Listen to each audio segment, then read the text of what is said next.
بسم اللہ الرحمن الرحیم۔ السلام علیکم دوستو، دنیا بھر کی ون لائن خبروں میں آج آپ سنیں گے، لیکن اس سے پہلے اگر ہو سکے تو سبسکرائب اور لائک ضرور کر لیں، شکریہ۔ یورپی ممالک نے کورونا کے مریضوں کے علاج کے لیے ملیریا کی دوا کے استعمال پر پابندی عائد کر دی۔ ملیریا کی دوا ہائیڈروکسی کلوروکوین کو کورونا کے مریضوں میں استعمال کرنے سے روک دیا ہے۔ دوستو، اس سے قبل عالمی ادارہ صحت بھی کورونا کے علاج کے لیے ہائیڈروکسی کلوروکوین کے کلینیکل ٹرائل کو روکنے کی ہدایت دے چکا ہے۔ امریکی صدر ٹرمپ نے کورونا کے مریضوں پر ہائیڈروکسی کلوروکوین کے استعمال کی اجازت دی تھی اور انہوں نے یہ انکشاف بھی کیا تھا کہ وہ خود بھی کورونا سے بچنے کے لیے یہ دوا استعمال کر رہے ہیں۔ حال ہی میں جنوبی کوریا کے ایک کیفے میں آنے والے صارفین سے آرڈر لینے اور آرڈر سرو کرنے کے لیے روبوٹ کا استعمال کیا جا رہا ہے۔ یہ روبوٹ کورونا کی وجہ سے سماجی دوری اختیار کرنے کے حوالے سے کافی مددگار ثابت ہو رہے ہیں، جو کہ کافی بنانے والے روبوٹک بازو کا استعمال کرتے ہوئے 60 مختلف قسم کی کافی بنا کر اسے صارفین کو ان کی ٹیبلز پر پیش کرنے کا کام کرتے ہیں۔ دوسری جانب ان روبوٹ میں خود کار ڈرائیونگ ٹیکنالوجی بھی موجود ہے، جس کی وجہ سے وہ پورے کیفے میں آرام سے صارفین کو ان کے آرڈرز ٹیبلز پر پیش کرتے ہیں۔ دوستو، وبا کے پیش نظر دنیا بھر میں روبوٹ کے استعمال میں اضافہ دیکھنے میں آیا ہے۔ بھارت میں کورونا کے مریضوں کی تعداد میں تشویشناک حد تک اضافہ ہو رہا ہے۔ ملک میں متاثرین کی تعداد 1,58,000 سے زائد ہو گئی ہے۔ پچھلے 24 گھنٹوں کے دوران ایک بار پھر مریضوں میں اضافہ ریکارڈ کیا گیا ہے۔ 6,566 نئے مریضوں کے ساتھ متاثرین کی مجموعی تعداد 1,58,333 تک پہنچ گئی ہے، جبکہ کورونا سے مزید 194 افراد کی ہلاکت کے بعد مرنے والوں کی تعداد 4,534 تک پہنچ گئی ہے۔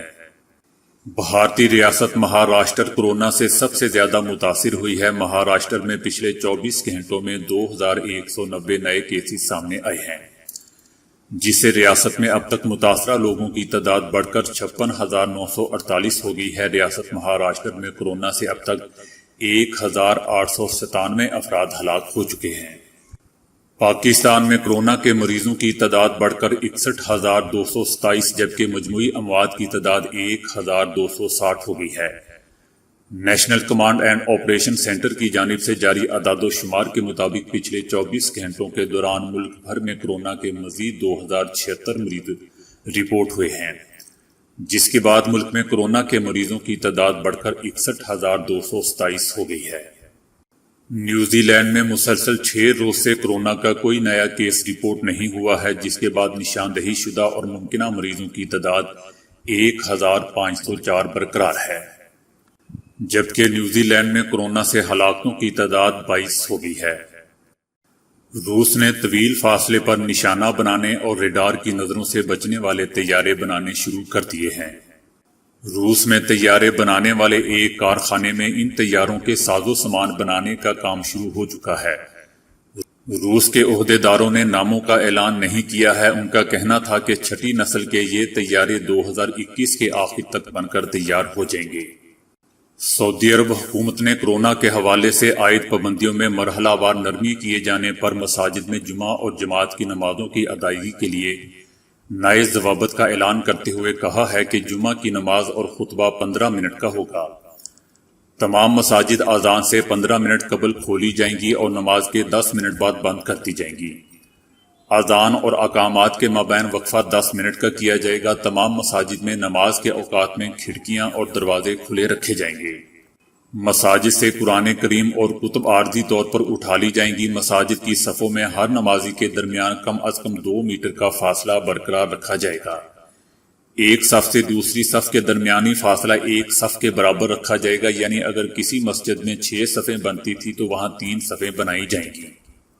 مساجد میں پینے کا پانی، کسی قسم کی کھانے پینے کی اشیاء فراہم نہیں کی جائیں گی۔ اس کے علاوہ عطر اور مسواک بھی مہیا نہیں ہو گئی۔